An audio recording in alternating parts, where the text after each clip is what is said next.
desde que um índio guerreiro foi pro cativeiro e de lá cantou. Negro entoou um canto de revolta pelos ares do quilombo dos Palmares, onde se refugiou. Olá, galera! Bom dia, pessoal! Estamos começando o programa Papo Preto, feito para e por jovens como nós, que queremos um país justo, alegre e solidário. O programa foi todo produzido com base no tema Escravidão, Liberdade e Cidadania, que faz parte do projeto integrador desenvolvido pelo IFMG Campus Ouro Preto. Participaram do programa toda a galera do segundo ano do curso de Metalurgia. Esperamos que vocês curtam muito, que assistir ao programa seja tão bom como tê-lo produzido. Hoje todo o programa estará dedicado a um tema muito importante para a sociedade brasileira, a escravidão e suas consequências nos tempos atuais. A escravidão moderna está em toda parte, mas ela passa despercebida pela maioria de nós. É o que veremos no quadro Na Real, uma reportagem feita sobre a escravidão moderna.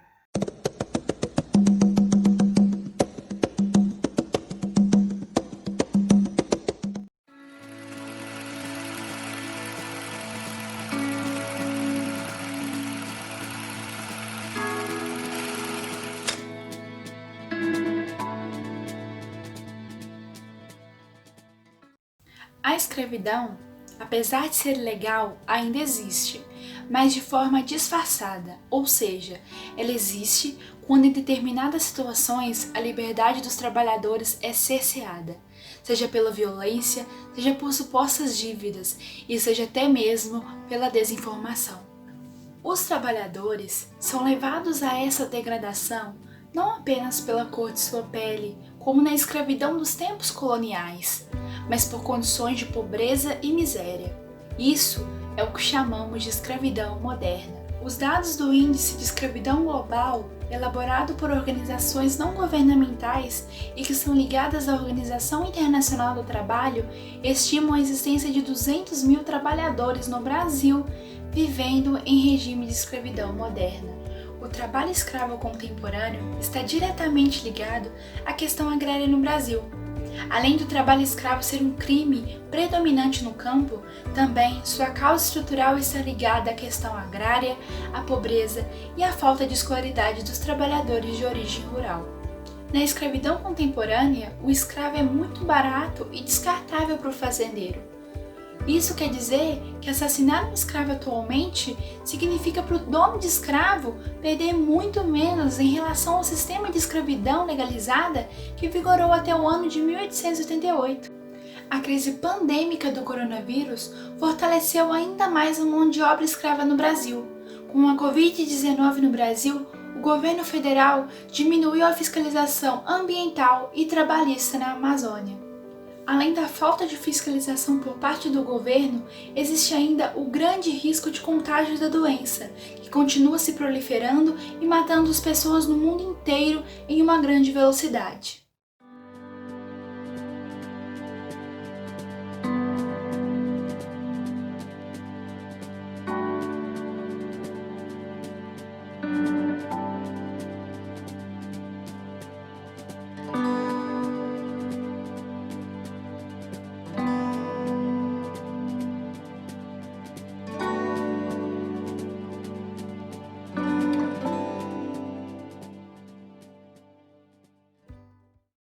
Vimos que, com a pandemia, a fiscalização do trabalho análogo à escravidão foi quase interrompida, mas as medidas sanitárias dificultaram para as vítimas encontrarem ajuda.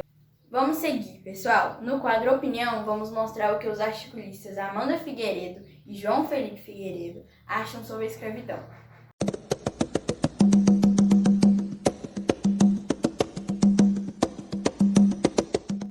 Ainda que a escravidão estivesse presente em muitas sociedades e que tenha mais a ver com o poder do que com a raça, os negros foram os que mais sofreram com essa política, tendo sido escravizados por mais de 300 anos. Em narrativa falaciosa, definiram-se os negros como seres inferiores, desprovidos de capacidade intelectual compatível com os demais seres humanos. A ciência foi amplamente utilizada para consolidar essa narrativa.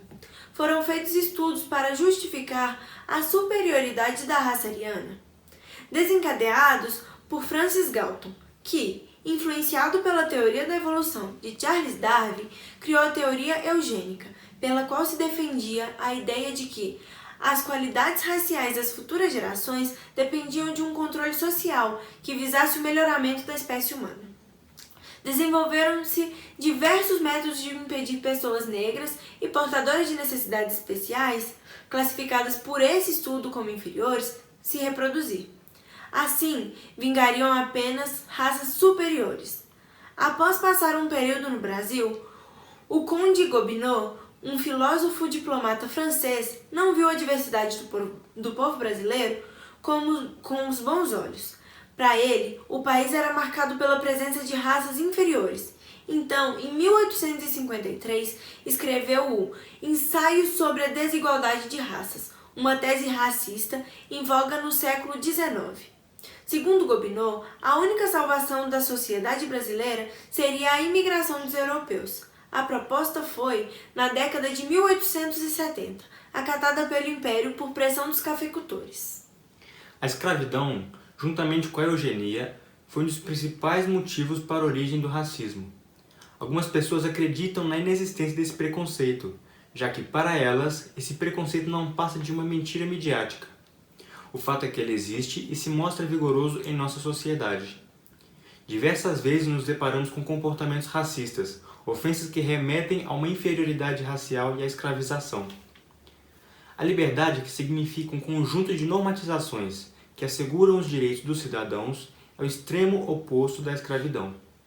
Ela está formalmente garantida pelo artigo 5º da Constituição, em que se inscreve que todos são iguais perante a lei, sem distinção de qualquer natureza, garantindo-se aos brasileiros e aos estrangeiros residentes no país a inviolabilidade do direito à vida, à liberdade, à igualdade, à segurança. O inciso 42 do mesmo artigo criminaliza o racismo.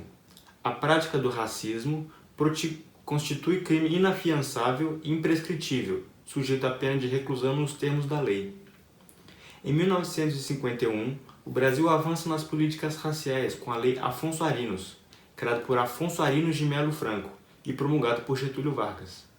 Por ela, criminaliza-se o racismo no país. A partir daí, os cidadãos negros passam a exercer mais direitos, como ocupar um cargo no funcionalismo público, por exemplo. Apesar disso, no entanto, brancos ocupam 94% dos cargos públicos com altos salários. Para uma sociedade mais harmônica, todos teríamos que aceitar todas as diferenças e viver livres para pensar e ser quem quisermos. Devemos construir os caminhos para que uma realidade mais igualitária seja conquistada.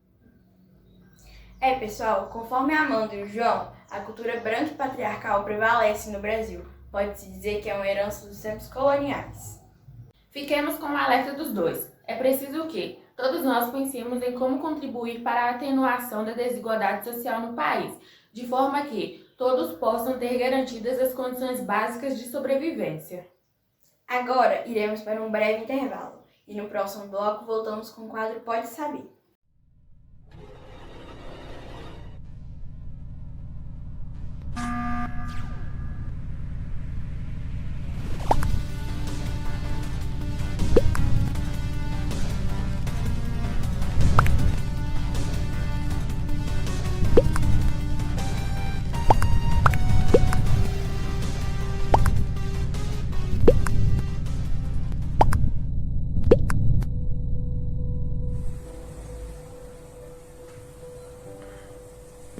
O racismo, além de estar presente em nosso cotidiano, é também uma realidade massiva nos meios digitais, principalmente nos jogos eletrônicos. Dados apontam que, em 2019, a SafeNet Brasil recebeu 8.337 denúncias de racismo na internet. São cerca de 23 denúncias por dia, e em uma escala mais precisa, quase uma por hora.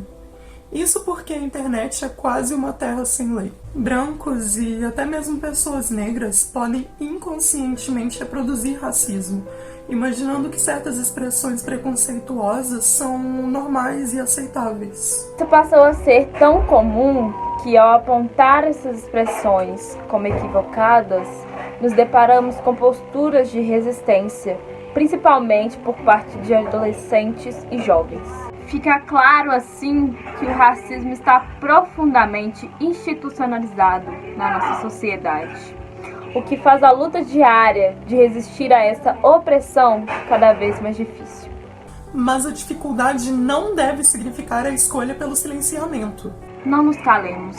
Cada vez que estivermos diante de situações que afrontam o respeito ao próximo e o direito à igualdade. Racismo? Nem de brincadeira.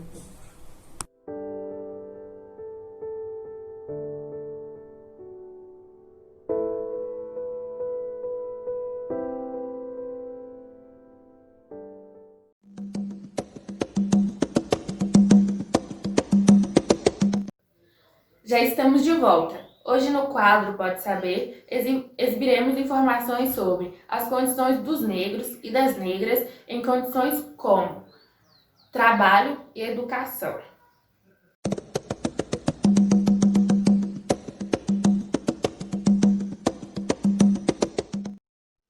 Oi, pessoal. Eu me chamo Maria Cecília Magno. Estou cursando metalurgia no 2º ano do ensino médio. Oi, pessoal, meu nome é Camille, estou no 2º ano do curso de metalurgia. Olá, gente, sou Júlia Dias, estou no 2º ano do curso técnico integrado em metalurgia e nosso tema é sobre o negro e o sistema educacional.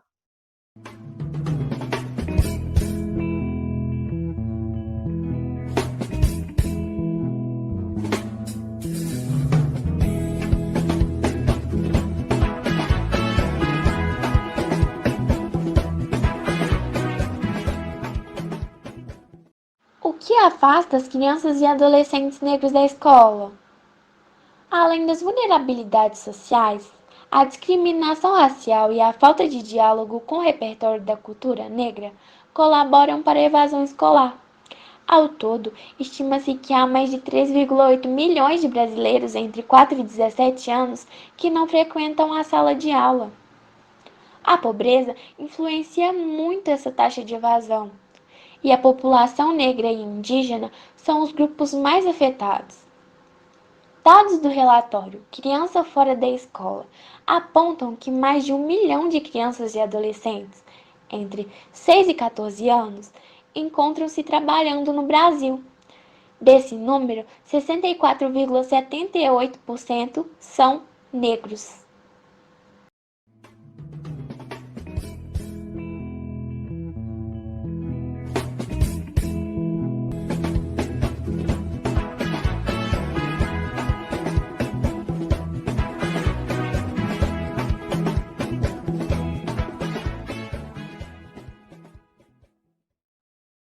No Dia da Consciência Negra, 20 de novembro, é relembrado a luta pela valorização do povo afro-brasileiro em muitas universidades e escolas, mas, infelizmente, ainda encontra obstáculos dentro desses ambientes.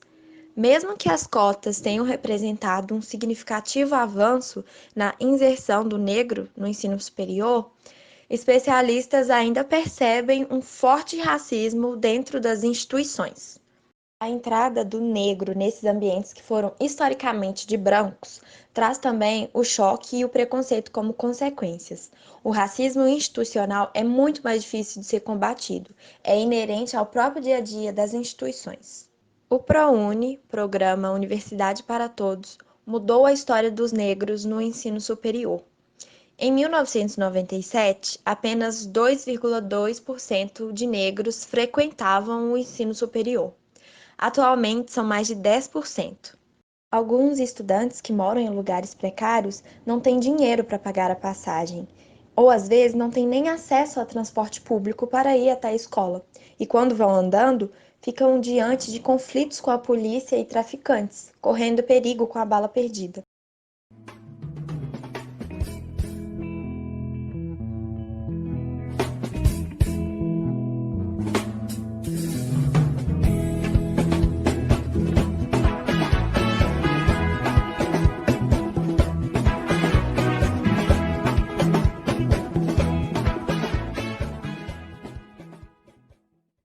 A desigualdade no Brasil abrange o âmbito econômico, social e principalmente da educação e das oportunidades.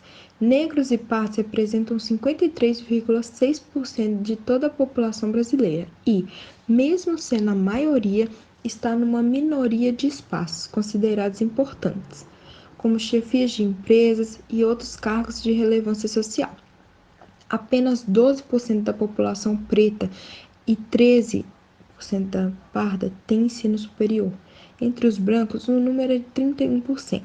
A diferença no nível de escolaridade se reflete também na renda, conforme dados de 2015 do IBGE. O salário da população preta e parda é equivalente a 59,2% da população branca.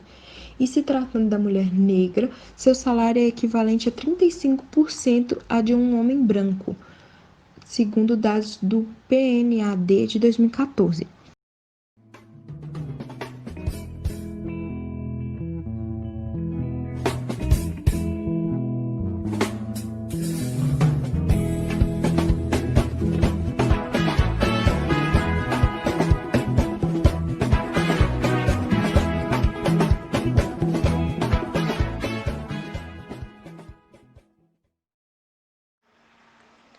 De acordo com o jornal Folha de São Paulo, negros são a minoria nas profissões mais valorizadas e com os melhores salários.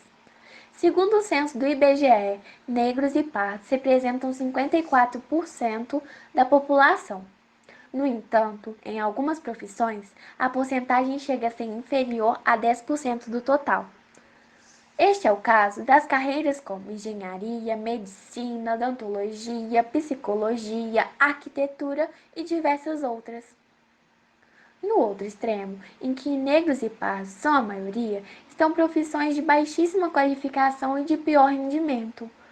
O setor em que há a maior proporção desse grupo populacional é de pescadores, carpinteiros, extrativistas florestais e várias outras profissões de baixa qualificação. Diante dos dados, conclui-se que os negros possuem menos oportunidades que os brancos, o que gera desigualdade e profissões menos qualificadas. Obrigada a todos que ouviram nosso podcast até aqui. E até a próxima!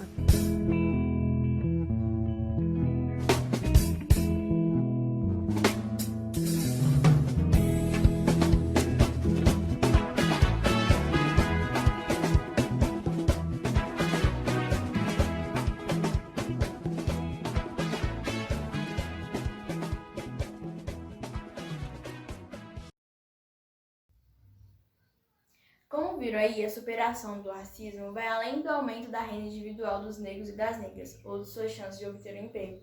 Passa principalmente pelo direito à educação. É pela educação que aprendemos a nos preparar para a vida, garantindo assim o nosso desenvolvimento econômico, cultural e social. Agora vamos a mais um texto opinativo. Vai lá, Rian.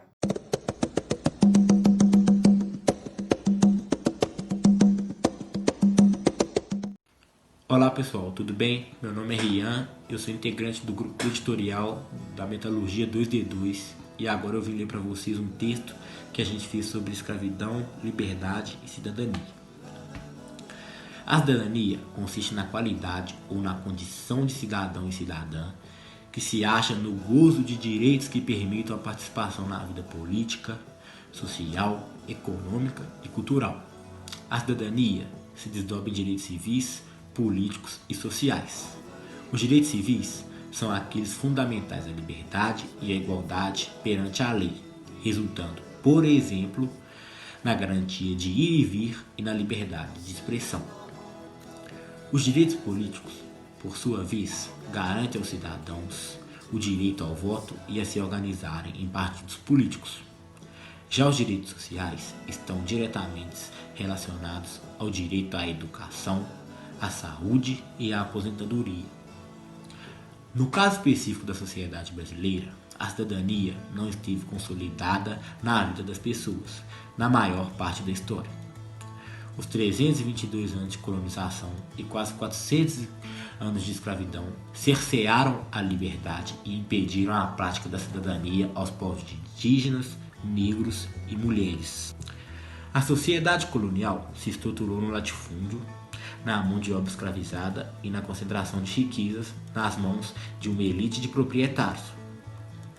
A escravidão impediu e continua impedindo a população negra de usufruir da liberdade. Nos dias de hoje, alguns negros e negras têm a ilusão de que são livres pelo fato de há muito tempo ter sido abolida a escravidão. Mas de fato somos livres? Vivemos em uma sociedade tão opressora que essa liberdade fica bastante restrita. Para alguém ser reconhecido como cidadão, deve estar em conformidade a um padrão definido e imposto por homens e mulheres brancas.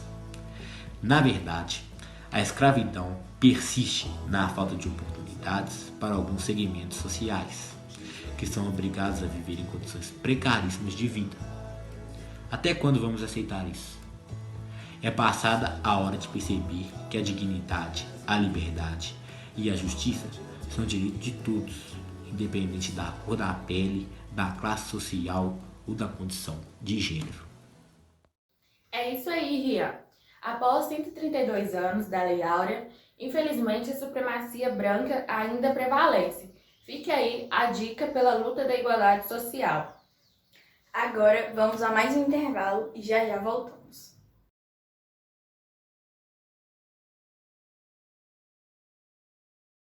O Brasil, mesmo com sua maior parte da população sendo negra, ainda tem predominante o racismo.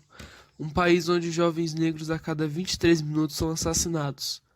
O racismo faz com que uma criança indo à escola seja taxada como bandido, sendo ela até mesmo abordada por policiais.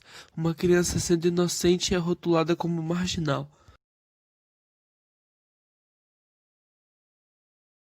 A Lei de Cotas é um instrumento que foi criado pelo governo federal para complementar os estudantes de escola pública, de baixa renda, negros, pardos, indígenas e pessoas com deficiência, para auxiliar o ingresso desses indivíduos no ensino superior. O sistema de cota é nada mais nada menos que uma oportunidade para esses jovens sem condições de um futuro melhor.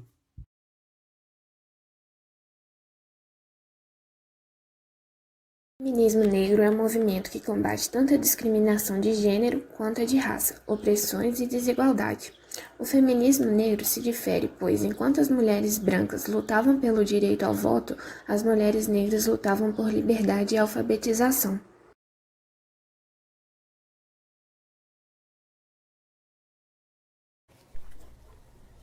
Entre as mulheres negras, decisivas na busca do sustento familiar, 39,8% estão em situação de pobreza, tornando este o grupo mais vulnerável da nossa sociedade. Em 2009, das 11 milhões de famílias incluídas no programa Bolsa Família, 61,3% dos beneficiários eram mulheres negras. Das senzalas para as bordas do país. As mulheres da periferia são majoritariamente pretas. Estão na beira da beira dos direitos, lá onde a dor passa do singular para o plural e a força particular encontra a coletiva. Seguram o peso do racismo na interconexão entre gênero, classe e raça, violência carregada de estereótipos, preconceito e a persistência de um pensamento escravocrata. Como dizer que no Brasil, mesmo atualmente, o estado de plena igualdade entre as pessoas, independentemente da raça, cor ou etnia, existe se Machado de Assis, um dos maiores escritores negros da literatura brasileira, ser representado em suas fotos como um homem de traços brancos, buscando sempre mascarar suas raízes africanas.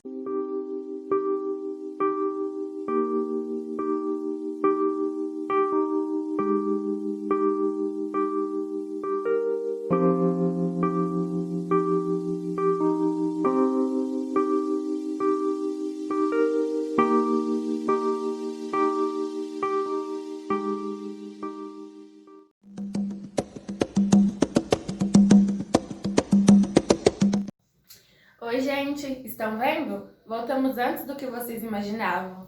Agora, no quadro Se Liga, temos uma boa pergunta para vocês. Manda aí, André.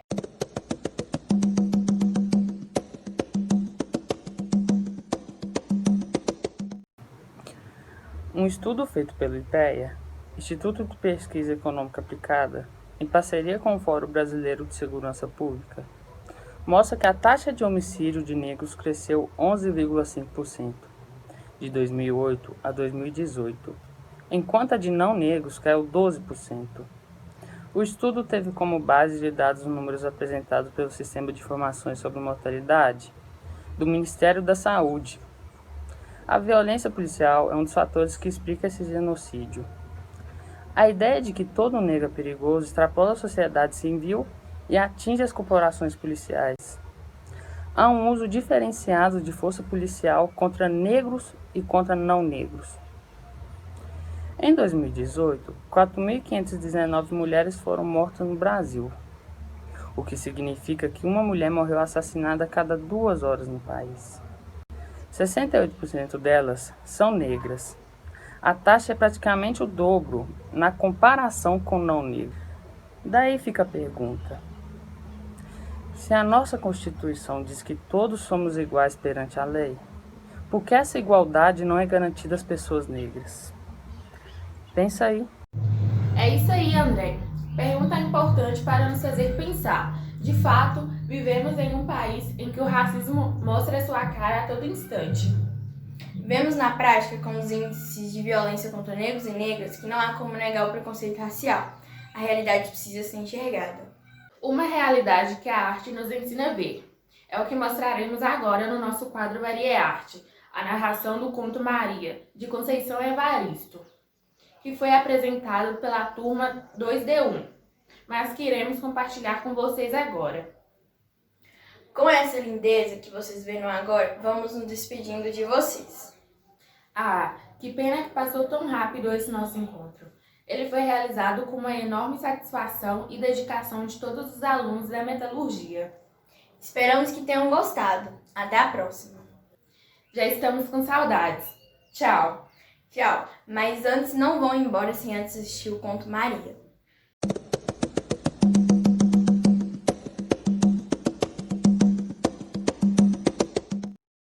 Olá, caros colegas e professora. Iniciamos agora a leitura do conto Maria, de Maria da Conceição Evaristo de Brito. Mas, antes, faremos uma breve apresentação da escritora. Maria da Conceição Evaristo de Brito é uma escritora brasileira. Ela nasceu em uma família pobre e é a segunda de 9 irmãos, sendo a primeira de sua casa a conseguir o diploma universitário. Ajudava sua mãe e sua tia com lavagem de roupas e entregas enquanto estudava. Conceição se tornou uma escritora de renome no campo da literatura afro-brasileira, abordando especialmente a condição feminina a partir do conceito, por ela formulado, de escrevivência, isto é, a escrita das vivências de um corpo feminino negro no contexto pós-colonial do Brasil. Espero que gostem. Maria estava parada há mais de meia hora no ponto de ônibus. Estava cansada de esperar. Se a distância fosse menor, teria ido a pé. Era preciso mesmo ir se acostumando com a caminhada. Os ônibus estavam aumentando tanto. Além do cansaço, a sacola estava pesada. No dia anterior, no domingo, havia tido festa na casa da patroa. Ela levava para casa os restos, o osso do pernil e as frutas que tinham enfeitado a mesa. Ganhara as frutas e uma gorjeta. O osso a patroa ia jogar fora. Estava feliz, apesar do cansaço. A gorjeta chegara numa hora boa. Os 2 filhos menores estavam muito gripados. Precisava comprar xarope e aquele remedinho de desentupir o nariz. Daria para comprar também uma lata de Toddy. As frutas estavam ótimas e havia melão. As crianças nunca tinham comido melão. Será que os meninos gostavam de melão? A palma de uma de suas mãos doía. Tinha sofrido um corte, bem no meio, enquanto cortava o pernil para a patroa. Que coisa! Faca laser corta até a vida. Quando o ônibus apontou lá na esquina, Maria abaixou o corpo, pegando a sacola que estava no chão, entre suas pernas. O ônibus não estava cheio, havia lugares. Ela poderia descansar um pouco, cochilar até a hora da descida. Ao entrar, um homem levantou lá atrás, do último banco, fazendo um sinal para o trocador. Passou em silêncio, pagando a passagem dele e a de Maria. Ela reconheceu o homem. Quanto tempo! Como era difícil continuar a vida sem ele. Maria sentou-se na frente. O homem assentou-se ao lado dela. Ela se lembrou do passado, do homem deitado com ela, da vida dos dois no barraco, dos primeiros enjoos, da barriga enorme que todos diziam gêmeos e da alegria dele. Que bom! Nasceu. Era um menino e haveria de se tornar um homem. Maria viu, sem olhar, que era o pai do seu filho. Ele continuava o mesmo, bonito, grande, o olhar assustado, não se fixando em nada e em ninguém. Sentiu uma mágoa imensa. Por que não podia ser de outra forma? Por que não podiam ser felizes? E o menino, Maria? Como vai o menino? Cochichou o homem. Sabe que sinto falta de vocês? Tenho um buraco no peito, tamanha saudade. Tô sozinho, não arrumei, não quis mais ninguém. Você já teve outros filhos? A mulher baixou os olhos, como que pedindo perdão. Ela teve mais 2 filhos, mas não tinha ninguém também. Homens também? Eles haveriam de ter outra vida. Com eles, tudo haveria de ser diferente. Maria, não te esqueci. Tá tudo aqui no buraco do peito. O homem falava, mas continuava estático, preso, fixo no banco. Cochichava com Maria as palavras, sem, entretanto, virar para o lado dela. Ela sabia o que o homem dizia. Ele estava dizendo de dor, de prazer, de alegria, de filho, de vida, de morte, de despedida, do buraco saudade no peito dele. Dessa vez ele cochichou um pouquinho mais alto. Ela, ainda sem ouvir direito, adivinhou a fala dele. Um abraço, um beijo, um carinho no filho. E logo após, levantou rápido sacando a arma. Outro lá atrás gritou que era um assalto. Maria estava com muito medo. Não dos assaltantes, não da morte, sim da vida. Tinha 3 filhos. O mais velho, com 11 anos, era filho daquele homem que estava ali na frente com uma arma na mão. O de lá de trás vinha recolhendo tudo. O motorista seguia a viagem. Havia o silêncio de todos no ônibus. Apenas a voz do outro se ouvia pedindo aos passageiros que entregassem tudo rapidamente. O medo da vida em Maria ia aumentando. Meu Deus, como seria a vida dos seus filhos? Era a primeira vez que ela via um assalto no ônibus. Imaginava o terror das pessoas. O compasso de seu ex-homem passou por ela e não pediu nada. Se fossem outros assaltantes, ela teria para dar uma sacola de frutas, um osso de pernil e uma gorjeta de 1000 cruzeiros. Não tinha relógio algum no braço. Nas mãos, nenhum anel ou aliança. Aliás, nas mãos tinha sim. Tinha um profundo corte feito com faca laser que parecia cortar até a vida. Os assaltantes desceram rápido. Maria olhou saudosa e desesperada para o primeiro. Foi quando uma voz acordou a coragem dos demais. Alguém gritou que aquela puta safada conhecia os assaltantes. Maria assustou-se. Ela não conhecia assaltante algum. Conhecia o pai do seu primeiro filho. Conhecia o homem que tinha sido dela e que ela ainda amava tanto. Ouviu uma voz. Negra safada. Vai ver que estava de coleio com os dois. Outra voz, ainda lá no fundo do ônibus, acrescentou: calma, gente. Se ela estivesse junto com eles, teria descido também. Alguém argumentou que ela não tinha descido só para disfarçar. Estava mesmo era com os ladrões. Foi a única a não ser assaltada? Mentira. Não fui eu e nem sei o porquê. Maria olhou na direção de onde vinha a voz e viu um rapazinho negro e magro, com feições de menino, e que relembrava vagamente seu filho. A primeira voz, a que acordou a coragem de todos, tornou-se um grito. Aquela puta, aquela negra safada estava com os ladrões. O dono da voz levantou e se encaminhou em direção a Maria. A mulher teve medo e raiva. Que merda! Não conhecia assaltante algum.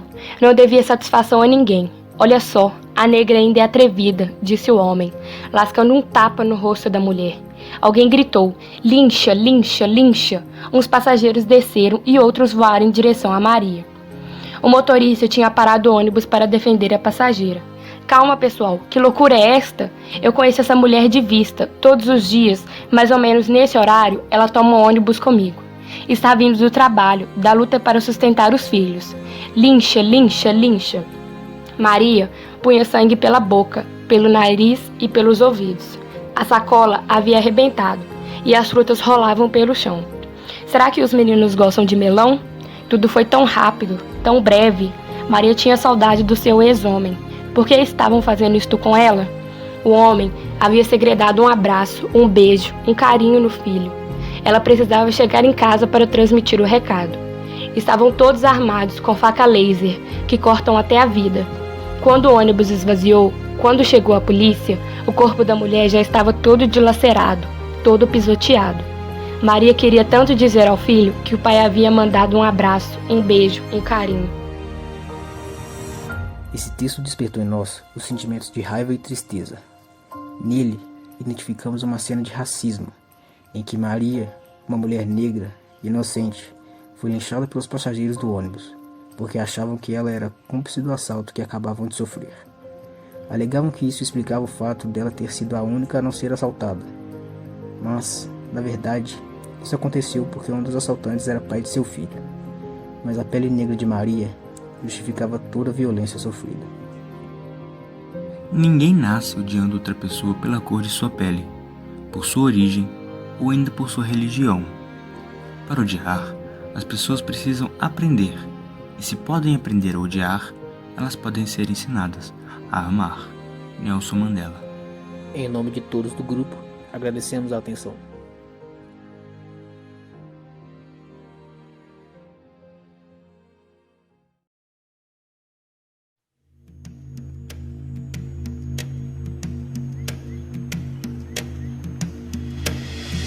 Respeite a minha pele preta, meu orgulho negro, é assim que eu sou. Respeite o meu cabelo crespo, essa batida é o swing do gueto. Respeite a minha pele preta, meu orgulho negro, e é assim que eu sou. Respeite o meu cabelo crespo, essa batida é o swing do gueto. Luta por liberdade, tá além de igualdade, é o preceito entre os irmãos, união, lealdade. Quando o chicote estralou, quem chorou, quem chorou? Quando o escravo chegou, quem chorou, quem sorriu? Quantos morreram naquele navio, no plantio, no Brasil? Ninguém viu, ninguém viu, ninguém viu. Então não vem agora querer amenizar toda a história. Todo sangue escorrido estará sempre na memória. Fomos tratados como escória.